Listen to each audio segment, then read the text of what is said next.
Hello friends, welcome back to the new video. In this video guys, we are going to talk about how to set phone ringtone in our Motorola phone device. Guys, you want to set any ringtone, so as you can set. And guys, now let's see how to set ringtone in our Motorola phone. In this video guys, I am going to show you.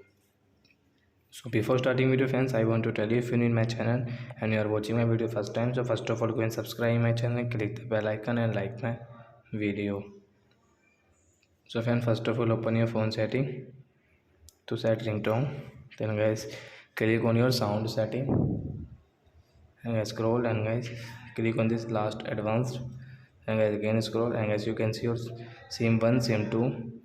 So if sim 1 guys, we will take a ringtone, so which ringtone you like, and then hello crazy, hello like so hello moto, and guys okay. So at this same one phone ringtone will set, and guys you want to set same two ringtones by same guys, we will take this hello, and guys okay. So by this moto ringtone will set in sim 1, and guys hello ringtone will set in sim 2. So are you friends, you have understood how to set ringtone in Motorola phone? So that's it guys, thanks for watching my video guys. Now we will meet on next video with new topic. Before going guys, please go and like my video, subscribe my channel. Bye bye friends.